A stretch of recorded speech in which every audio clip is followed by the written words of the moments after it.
Fala, leitores da Bíblia. Hoje a gente vai ler Hebreus capítulo 7 e nós vamos ver que está tudo muito conectado, né? O capítulo 6 terminou com a expressão aqui de que Jesus se tornou o sumo sacerdote para sempre, segundo a ordem de Melquisedeque. Agora nós vamos ver algo mais sobre essa questão, né? A conexão de Cristo com Melquisedeque. Então diz aqui, a partir do versículo 1.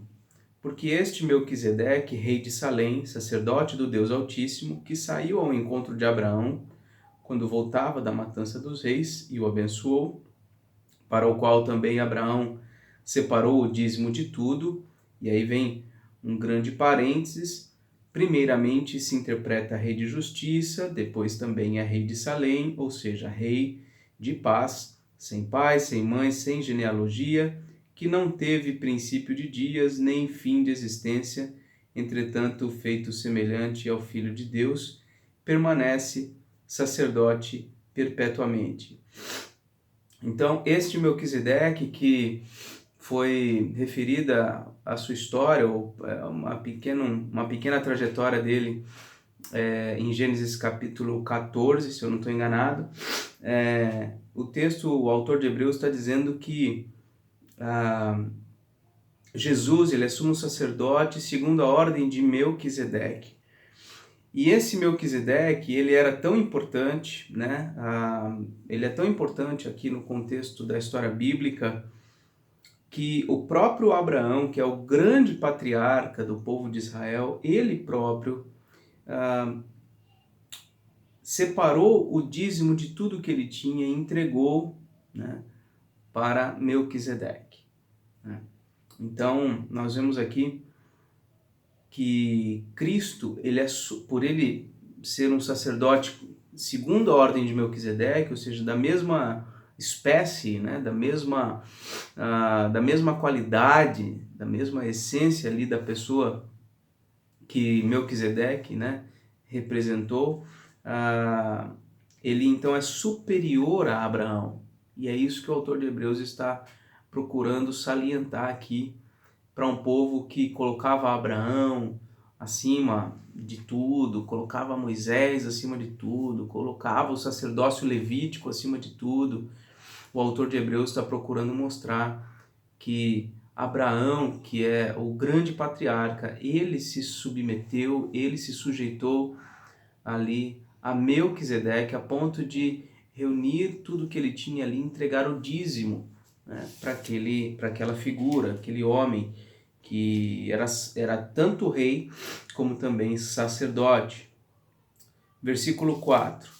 Considerai, pois, como era grande esse a quem Abraão, o patriarca, pagou o dízimo, tirado dos melhores despojos. Ora, os que dentre os filhos de Levi recebem o sacerdócio têm mandamento de recolher, de acordo com a lei, os dízimos do povo, ou seja, dos seus irmãos, embora tenham estes descendido de Abraão. Entretanto, aquele cuja genealogia não se inclui entre eles, recebeu dízimos de Abraão e abençoou o que tinha as promessas. Evidentemente, é fora de qualquer dúvida que o inferior é abençoado pelo superior. E nesse contexto, Melquisedeque é quem abençoa Abraão. Portanto, ele é considerado superior a Abraão. Aliás, aqui são homens mortais os que recebem dízimos, porém ali, aquele de quem se testifica que vive, e por assim dizer também Levi, que recebe dízimos, pagou-os na pessoa de Abraão, porque aquele ainda não tinha sido gerado por seu pai. Levi ainda nem mesmo existia, quando Melquisedeque saiu ao encontro deste de Abraão. Então veja, a questão do dízimo é um princípio de adoração, né, e de contribuição, pode-se dizer, muito antigo, muito antigo.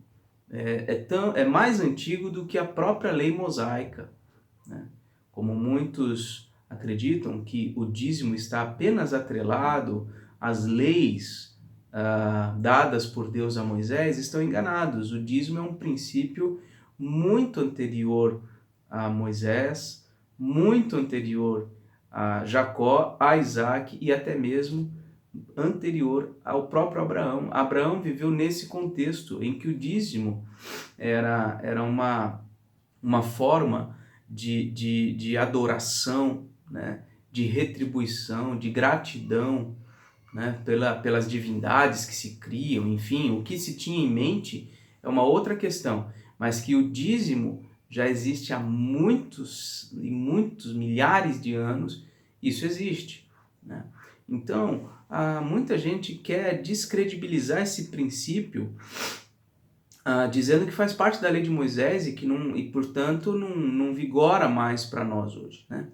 Mas, ainda que fosse só isso, não seria razão o bastante, uma vez que Jesus não anulou, muito pelo contrário, quando ele fala, né, sobre o dízimo, ele fala, olha, vocês deveriam dar o dízimo sem esquecer coisas que são essenciais, fundamentais, talvez mais elementares até do que o dízimo, que é o amor, a misericórdia, a justiça, se eu não estou enganado, né?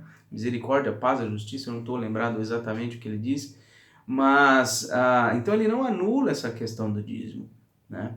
O dízimo, ele poderia e deveria continuar sendo como princípio de gratidão, de contribuição, de adoração, inclusive, né? Então, nós não vemos no Novo Testamento nenhum indício de que o dízimo deveria ser anulado, e esse texto aqui corrobora essa questão no meu entendimento, né? Então, mas aqui ele não está,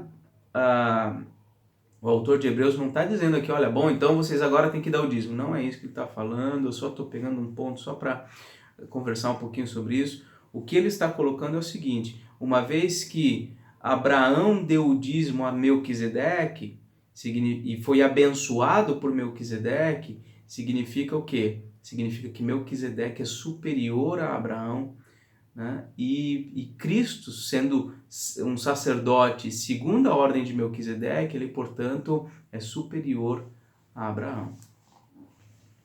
Versículo 11. Se, portanto, a perfeição houvera sido mediante o sacerdócio levítico, pois nele baseado o povo recebeu a lei, que necessidade haveria ainda de que se levantasse outro sacerdote segundo a ordem de Melquisedeque, e que não fosse contado segundo a ordem de Arão? A argumentação dele aqui é a seguinte: se o sacerdócio levítico era perfeito, né, no seu simbolismo, na sua realização, então não precisava de mais ninguém vindo da ordem de Melquisedeque, como o Salmo 10 anuncia que deveria vir, né? Versículo 12. Pois quando se muda o sacerdócio, necessariamente há também mudança de lei, porque aquele de quem são ditas estas coisas pertence a outra tribo, da qual ninguém prestou serviço ao altar. Pois é evidente que nosso Senhor procedeu de Judá, tribo a qual Moisés nunca atribuiu sacerdotes. E isto é ainda muito mais evidente quando, à semelhança de Melquisedeque, se levanta outro sacerdote, constituído não conforme a lei de mandamento carnal, mas segundo o poder de vida indissolúvel. Porquanto se testifica, tu és sacerdote para sempre, segundo a ordem de Melquisedeque.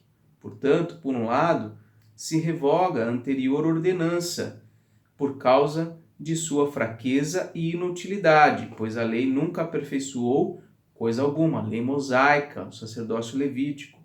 E por outro lado, se introduz esperança superior pela qual nos chegamos a Deus. Então, uma vez que Jesus Cristo aparece, segundo a ordem de Melquisedeque, como um sacerdote perfeito, único e eterno, né?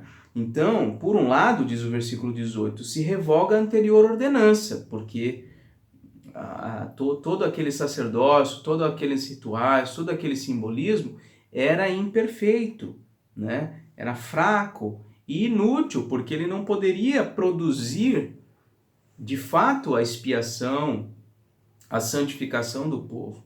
Não era possível, né? Mas, e por outro lado, se introduz uma esperança superior pela qual nos chegamos a Deus. Então, ao mesmo tempo que é anulado as ordenanças antigas, se dá também uma renovação da esperança, uma esperança ainda superior, né, pela qual nos achegamos a Deus.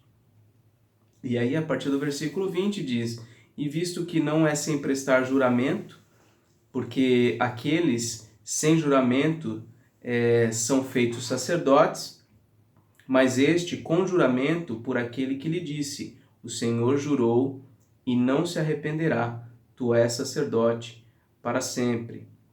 Por isso Jesus se tem tornado fiador de superior aliança. Ora, aqueles são feitos sacerdotes em maior número, porque são impedidos pela morte de continuar. Estes, no entanto, porque continua para sempre, tem o seu sacerdócio imutável. Por isso também pode salvar totalmente os que por ele se chegam a Deus, vivendo sempre para interceder por eles. Então, os sacerdotes antigos, eles eram em maior número, eles, por causa da morte, o sacerdócio terminava, mas Jesus, ele continua para sempre, ele não morre, ele é eterno, portanto o seu sacerdócio é imutável. E por ele ser então um sacerdote perfeito, único, eterno, ele pode salvar totalmente os que por ele se chegam a Deus e vive para interceder por nós, né? Então, é este que nós devemos buscar, o sacerdote único e perfeito, Jesus Cristo. Não precisamos de nenhum outro, A figura do sacerdote na Igreja Católica como um intermediador entre o povo e Deus, ou até mesmo nas igrejas neopentecostais, muitas pentecostais, até mesmo igrejas tradicionais, acabam, infelizmente, produzindo figuras como essa, homens que são chamados sacerdotes, ou mesmo sem o título de sacerdotes, acabam sendo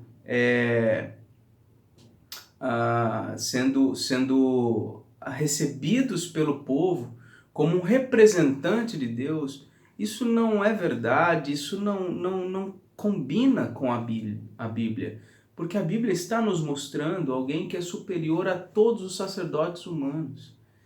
Ele é o único mediador entre Deus e os homens. Nós não podemos eleger uma figura humana falha, como eu, ou como Edir Macedo, ou como Silas Malafaia, ou como qualquer outro que seja, como o nosso mediador entre Deus, para com Deus. Não, nós temos que... Não podemos voltar às sombras. Nós temos que nos satisfazer com a realidade de que todas aquelas sombras apontavam, que é Jesus Cristo. Diz o versículo 26, com efeito, nos convinha um sumo sacerdote como este, santo, inculpável, sem mácula, separado dos pecadores e feito mais alto do que os céus, que não tem necessidade, como os sumos sacerdotes, de oferecer todos os dias sacrifícios, primeiro por seus próprios pecados, depois pelos do povo, porque fez isto uma vez por todas, quando a si mesmo se ofereceu. Porque a lei constitui sumos sacerdotes a homens sujeitos à fraqueza, mas a palavra do juramento, que foi posterior à lei, constitui o Filho perfeito para sempre. Então, graças a Deus que nós temos Jesus Cristo. Ele realizou um sacrifício único, absolutamente suficiente para nos salvar, para nos colocar na presença do Pai, santos e justificados. Nós não somos recebidos por Deus por causa da nossa fé. Nós não somos recebidos na presença de Deus por causa da nossa determinação. Nós somos recebidos na presença de Deus porque Cristo Jesus, o Cordeiro de Deus, foi morto. E ele, sendo perfeito, inculpável, sem mácula, e sendo eterno, sendo o próprio Deus, ele realizou o sacrifício absolutamente suficiente para nos salvar totalmente. E é a ele que nós devemos recorrer. Somente a ele. Somente a ele. Essa foi a leitura de hoje e amanhã a gente continua, se Deus quiser. Um grande abraço.